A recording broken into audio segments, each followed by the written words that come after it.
Hey, you guys think you know which way it's going to go? Yeah. Well, you should head on and over to Sports Interaction, whatever sport. Sports Interaction has you covered pregame, live and betting, and all major sports. And, of course, your prop bets. If you want to bet, where do you go, guys? Sports Interaction. Sportsinteraction.com/SDPN. Come on.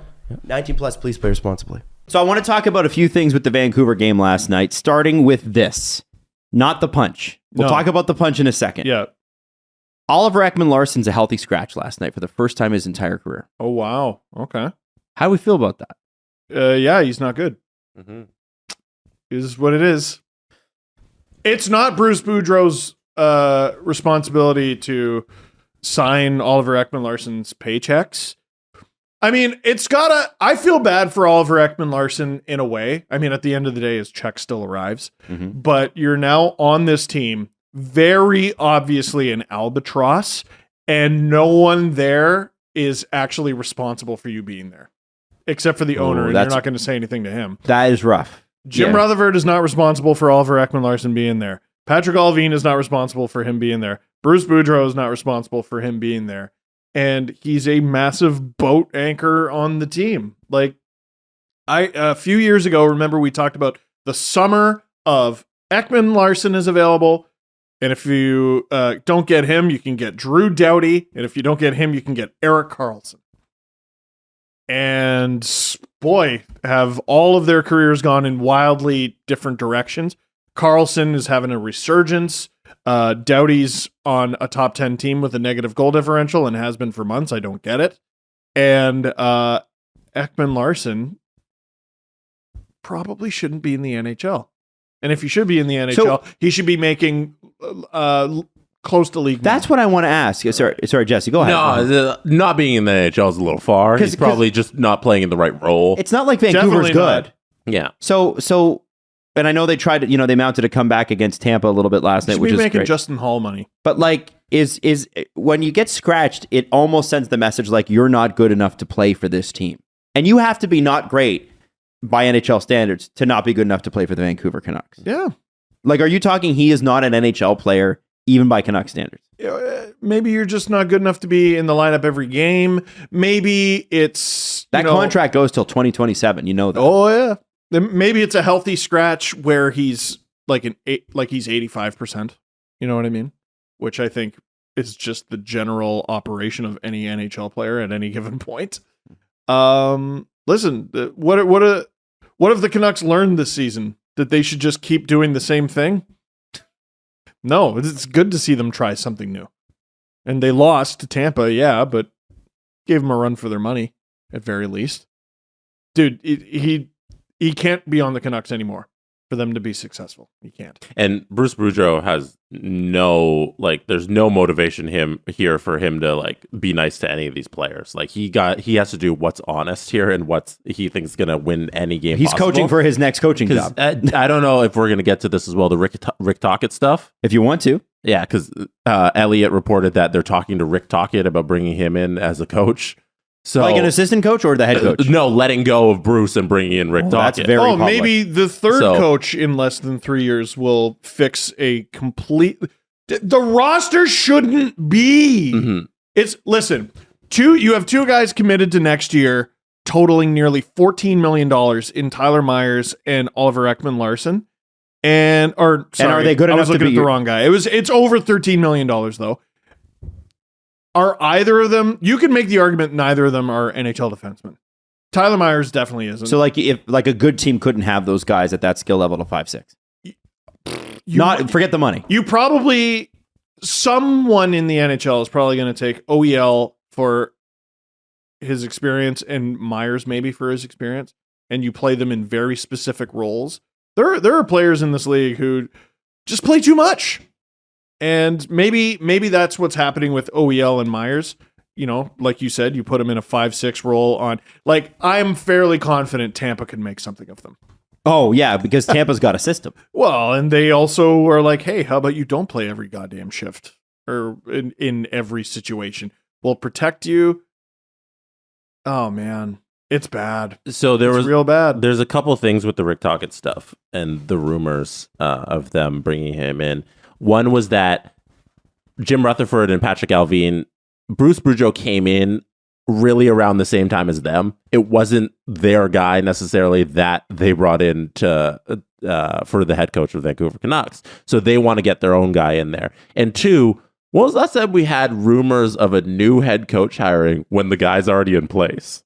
Like we had a name. Right. We have a name. We have a name Usually of a dude here, they're they might get talking fired. to. Oh, yeah. That's crazy. And he's still there. Imagine being Bruce and hearing that. But he knows. He knows. Like Rutherford said it. He's like, that's not the guy I would have hired. Right. But you expect your team to perform well and there's media rumors about you being fired? Like, how is anybody in that locker room supposed to have their head on straight? I don't think that's the expectation anymore. Francesco Aquilini has a money-burning furnace in his house. And he just shovels. There's just like an old-timey Bugs Bunny / Titanic villain NPC of a character who just takes a shovel and just puts it into the furnace and it heats his house. Oh yeah, let's pay 3 coaches and let's pay this guy to do nothing and let's pay that guy to do nothing and I'm the smartest fucking guy in the universe. He's just lighting money on fire. I don't know, it's not mine. Let him. Talking, by the way, was the assistant to Mike Sullivan when the Penguins won the cup, and Jim Rutherford was obviously the boss. So that's where that relationship comes from. So they want to bring in their guy, and the guy who they're replacing is still in place, and all of a sudden this is leaking and they're talking to other coaches. That seems like an awful way to do business. And top down the organization, everything we've seen this season is that they do terrible business. So it's a mess. It's not a smart hockey team. One thing it's not a smart organization. I want to ask you. So Quinn Hughes has played 242 NHL games. How many points does he have? Like 1 million. Two how many? 242 games. How many points? 200. 182. He hit 200 last night. Hey! Isn't that cool? So listen, there is one bright spot, and that's fucking crazy. By the way, Quinn Hughes has already played almost 250 games. Yeah, man. Come on now. That's a little. Time's going a little fast. I think see his quote about No. Tanner Pearson? No, what did he say? So Pearson had a set. I guess he was out of the lineup with a hand injury. Yeah. He experienced a setback, and now he's out for the whole season. And Quinn Hughes said that it was, and I don't think he meant to make a funny here, but he said it was mishandled. Yep. And but does that mean it was mishandled by Canucks medical staff? Is he calling them out? the Vancouver Canucks edited the clip out when they posted the post-game interviews. He definitely wasn't supposed to say that. There's a Maybe he wanted to say that. Maybe he was like, "This is enough." So I Whoa. really like Quinn Hughes. Just as a guy. Both brothers are they've got a real confidence to them. Yeah, no, well, but it's funny. You can tell they're related, but you can tell they're very different. Yeah. And when I spoke to Quinn Hughes, one of the impressions I was left with is he is incapable of telling a lie. And then you listen to the 32 Thoughts interview he did with Jeff and Elliott in Henderson, in September. And it's a great interview, and I think he's a really honest guy, and he's not capable of telling a lie. But this tweet caught my eye from Sean Warren. So, since training camp, the Canucks have had 3 people call them out on medical decisions. Jason Dickinson, who they traded, Rachel Dory, who they fired, and Quinn Hughes on behalf of Pearson. Not great, Bob. Everything is just, hey, it's a shitstorm. And I think I'm so hard on the team because, like, how long did I beat that drum that they shouldn't be this bad? Mm-hmm. And they have a great fan base.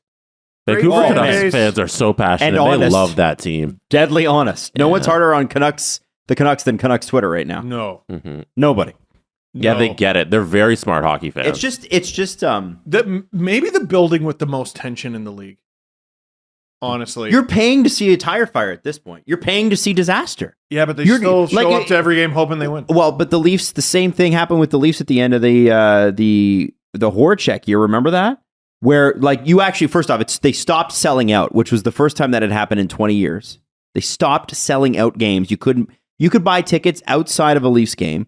Once the game started and the ticket prices go down from a scalper, you could buy them for $20, lower bowl. Oh, there were- $20. I covered them during those years. There were lots of empty seats. But when you were going, you knew you were paying to see the fire. This is the fire. The fire is the team. The Canucks, you're paying to see a disaster unfold in real time. And it's it's an 82-part disaster because it's an 82-part regular season. So you're paying for 1/82nd of the disaster that is the Canucks this year. And I do think, a lot of people still say, listen, this group of, the GM, the president, whatever, they didn't put this team together. But my problem with that is that they intentionally held it together. They didn't have to sign JT Miller, and they did. They didn't have to not sign Bo Horvat, and look at where they are. Probably won't, because they don't want to sign him for more than JT Miller. I would love to know, to what extent is ownership's fingerprints on this team? Like, obviously, all owners are going to have something to say about their toy, right? Have to. Yeah. I want to know.